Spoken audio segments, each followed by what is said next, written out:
Every unfinished thought keeps asking for attention while you try to work. By the end of this video, you will know how to close 3 mental tabs and start a focused work block in 10 minutes. Open a blank page now. Write the task you meant to begin, then leave 3 empty lines underneath it.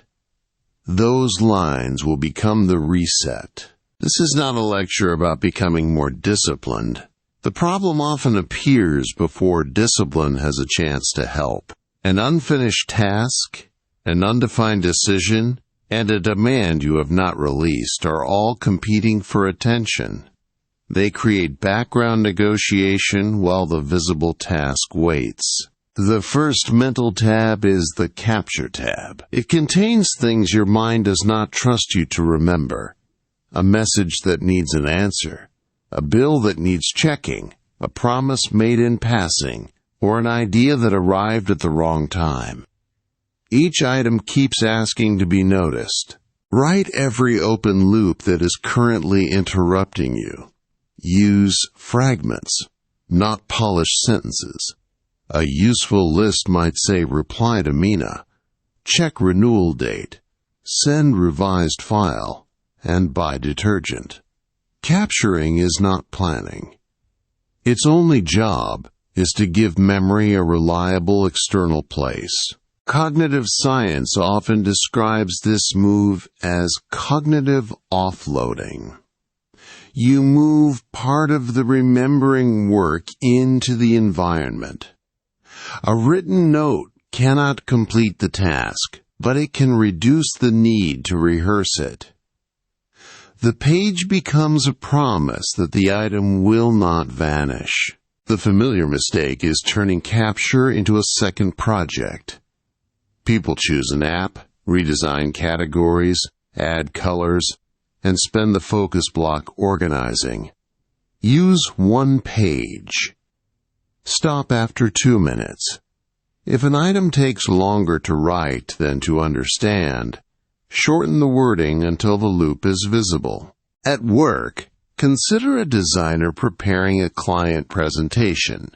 She remembers an invoice, a font license, 2 unanswered comments, and a dentist appointment.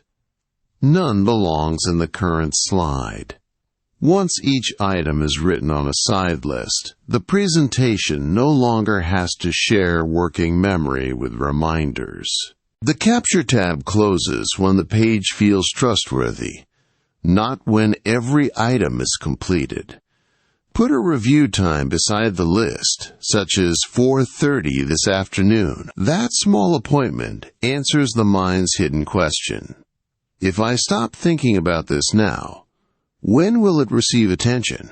Look at your first empty line and write, "Captured outside my head." Under it, add the time you will review the list. This is your first closure signal. The tasks remain real, but they no longer need to announce themselves every 30 seconds.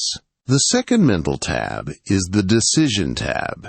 You may know the project, but not the next physical action.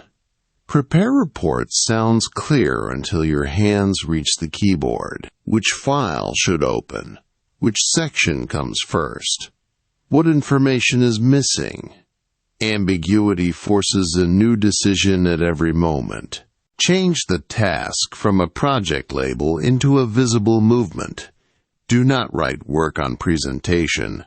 Write open the client deck and replace the first chart title. Do not write fix finances. Write download last month's card statement. A next action should tell your body where to begin. The mechanism is simple. Vague work keeps several possible routes active at once. Each route demands comparison. A concrete action removes most of those branches. You have not solved the project, but you have reduced the number of choices required to enter it. Use this test. Could another person watch the action happen? Think about strategy fails, because no observer can tell when thinking started or ended. List 3 customer objections passes because the action leaves evidence. If the instruction is invisible, rewrite it with a verb and an object. Suppose you need to apply for a better job. The label Update Portfolio carries dozens of hidden decisions. A workable next action is choose one finished project and write 3 lines about my role. That instruction fits a tired evening because it defines both the start and the finish. Now use the second empty line. Complete this sentence. The next visible action is: keep the answer small enough to begin within 60 seconds. If it requires research, write the first research action. If it requires permission, write the exact request you need to send. A next action is not a commitment to finish everything today. It is a doorway. You are deciding what happens before motivation, confidence, or momentum arrives. Once the first movement is underway, new information can guide the second movement more accurately than speculation can. Set a 10-minute timer and perform only that action. 10 minutes is long enough to cross the starting barrier and short enough to feel reversible. When the timer ends, you may continue, choose another action, or stop deliberately. The important result is that the project became concrete. The third mental tab is the Permission tab. It holds work you are still trying to satisfy, even though it is not today's priority. You keep a dozen browser tabs open, monitor messages, revisit an old draft, and mentally defend why each item deserves attention. Nothing receives a clean no. Permission means deciding what may remain unfinished without being treated as an emergency. Write one sentence that names what you are not doing during this block. For the next 40 minutes, I am not answering routine messages. Until Friday, I am not redesigning the cover. Specific exclusion protects the chosen task. This is different from avoidance. Avoidance hides a decision and hopes the discomfort disappears. Permission makes the delay explicit, gives it a boundary, and accepts the trade-off. You are not saying the other work has no value. You are saying simultaneous attention would damage the work selected now. At home, the Permission tab may look like cleaning while an application deadline approaches. Wiping the counter feels productive and definite. Writing the application feels exposed. Set the household task for later. Close the room's visual cues if possible, and permit the counter to remain imperfect for 1 hour. In a relationship, it may look like composing the perfect reply while trying to finish work. If the message is not urgent, send a simple boundary. I want to answer properly, and I will reply after 6. The sentence respects the person while closing the demand for immediate emotional processing. Use the third empty line. Write, not now, but at. Add 1 item in a real review time. Avoid someday. A delayed task without a date remains active because the mind cannot distinguish a plan from neglect. A calendar boundary turns postponement into a decision. You now have 3 lines, captured outside my head, the next visible action, and not now but at. Read them once. Do not keep polishing them. The reset works because each line answers a different source of attention loss: memory, ambiguity, and permission. Notice what this method does not claim. It cannot remove exhaustion, unsafe working conditions, untreated health problems, or constant interruption imposed by others. Focus techniques are not a substitute for sleep, medical care, realistic workload, or organizational change. Use the method for manageable open loops, not structural harm. It also does not require perfect silence. Many people work in shared homes, offices, or public places. Protect one controllable cue instead. Put the phone behind the laptop. Close unrelated windows. Wear simple ear protection, or place a written sign beside the keyboard. Change the cue nearest to your hand. Notifications deserve special treatment because they reopen all 3 tabs at once. A notification creates something to remember, a choice about whether to answer, and pressure to remain available. Schedule one communication window after the focus block. Mute previews so the message cannot begin a negotiation before you choose. Browser tabs create a similar effect even when you are not reading them. Their titles remain visible promises. Bookmark reference pages into a temporary folder. Close everything not needed for the next action, and keep one blank window for the work. The visual field should match the decision you made. Now prepare the first full focus block. Choose one task with a useful result, not the largest project in your life. Capture the surrounding loops for 2 minutes. Define the next visible action. Grant explicit permission for one competing demand to wait. Then set the timer for 25 minutes. During the block, keep a small parking area at the edge of the page. When a new thought appears, record no more than 5 words and return to the current action. Do not investigate the thought. The parking area catches new loops without rewarding interruption with a change of task. If you feel resistance after 5 minutes, identify its type. Confusion means the next action is still too broad. Anxiety means the result may feel socially risky. Boredom means stimulation has become the default reward. Fatigue means the body may need a break. Different causes need different responses. For confusion, divide the action again. Replace right introduction with list the 3 claims the introduction must make. For anxiety, create a private draft that nobody will see.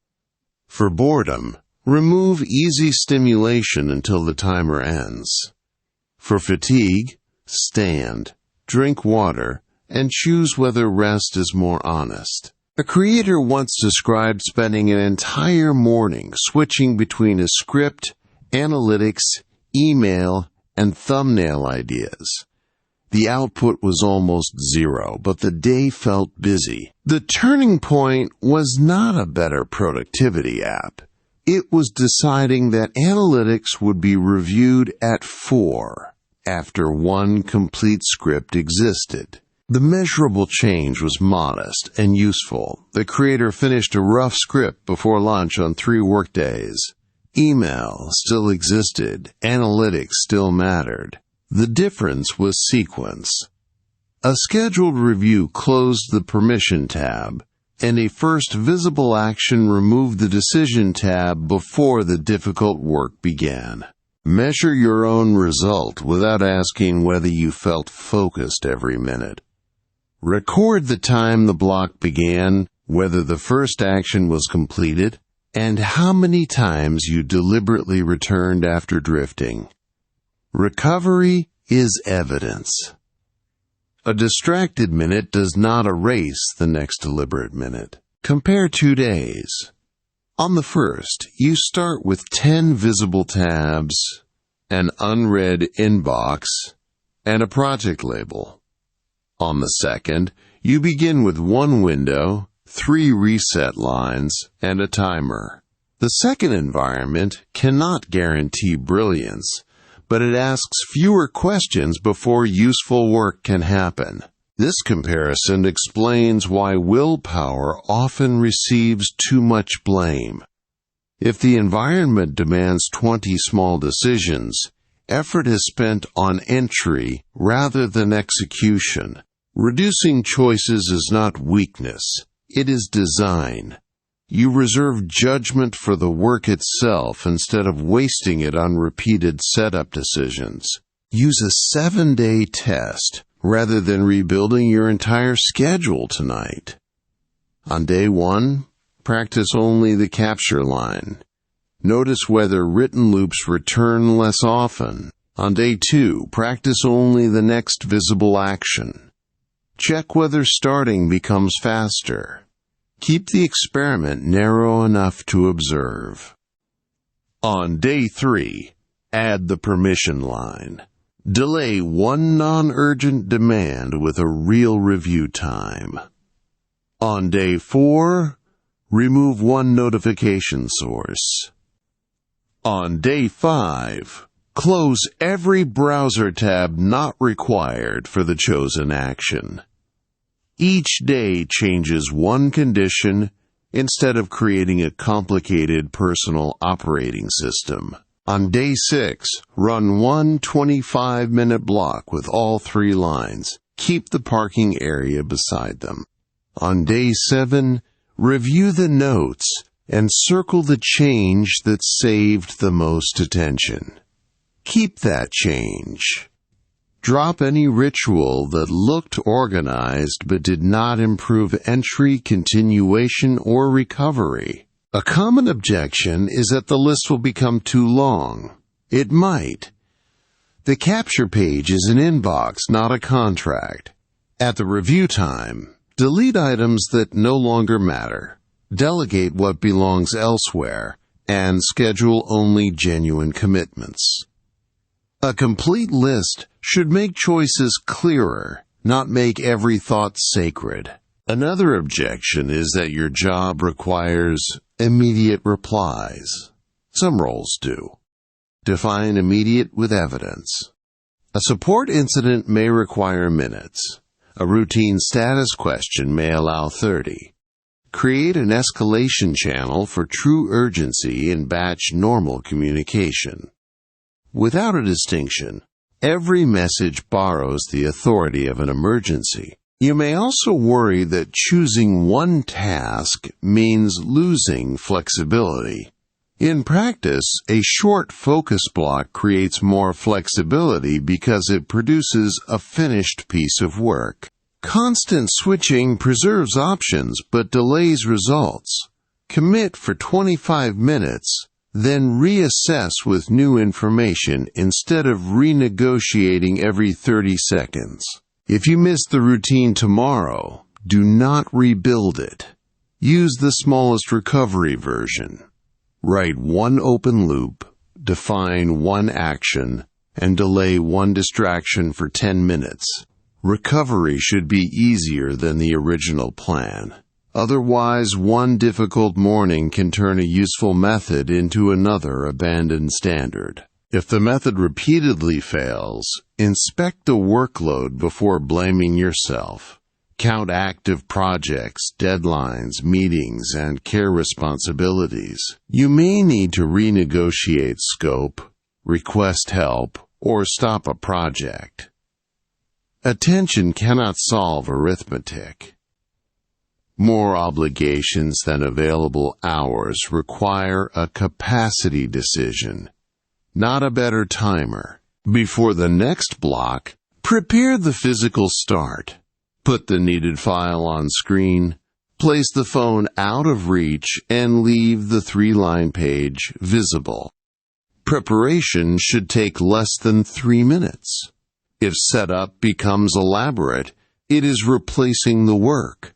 Stop decorating the runway and begin the first movement. When the timer ends, close the block with one sentence. Completed, next, or blocked. Completed names the result. Next records the next visible action. Blocked names the missing information or decision. This ending prevents the project from becoming a fresh open loop the moment you step away. Keep the language neutral. I failed to focus is not useful data. I opened messages 4 times after seeing notification previews points to a changeable queue. I avoided the report is vague. I did not know which sales period to compare points to a decision that can be made. The 3 tabs can be remembered as store it, start it, and set it aside. Store the unfinished loops somewhere trustworthy. Start the chosen project with a physical action. Set competing demands aside with a review time. Each verb produces visible evidence and a clear stopping point. Take 10 minutes now. List the loops for 2 minutes. Circle the one task that matters most today. Write its next physical action. Choose one competing demand and schedule its review. Close unrelated tabs, place the phone away, and begin before you feel completely ready. Your mind may still wander. That is not proof the reset failed. The skill is noticing sooner and returning with less negotiation. Every return strengthens the connection between the chosen action and the environment you prepared. Aim for a cleaner return, not an uninterrupted performance. Tomorrow, review whether the method changed 3 practical signals: how long it took to begin, how often you switched without choosing, and whether the block produced a visible result. Keep numbers rough. The purpose is to compare conditions, not to turn attention into another source of surveillance. If one line helped more than the others, use it alone. Some days need capture because memory is crowded. Some need a next action because the project is vague. Some need permission because everything feels equally urgent. Diagnosis keeps the reset proportional to the actual problem. Use the method before the point of crisis whenever possible. A 2-minute reset at the end of the previous day can prepare tomorrow's first action, review time, and exclusion. Starting with those decisions already made protects the quietest part of the morning from inboxes, headlines, and other people's priorities. The same structure can guide a team. End a meeting by recording unresolved items, assigning the next visible action, and naming what will not be discussed until the next review. This prevents every participant from carrying a different invisible version of the work, and reduces follow-up messages caused by unclear ownership. Do not judge the practice by how calm the page looks. Judge it by whether the important task receives an honest beginning. A messy list that closes 3 interruptions is valuable. A beautiful system that delays action is not. Function comes first, and refinement is allowed only after repeated use. You do not need a new identity to focus. You need fewer unresolved negotiations at the moment work begins. Close the memory loop, remove the first decision, and give the other demands a credible later time. Then let one useful action become the center of the next block. Use the link in the description to read the mini guide on BookSell.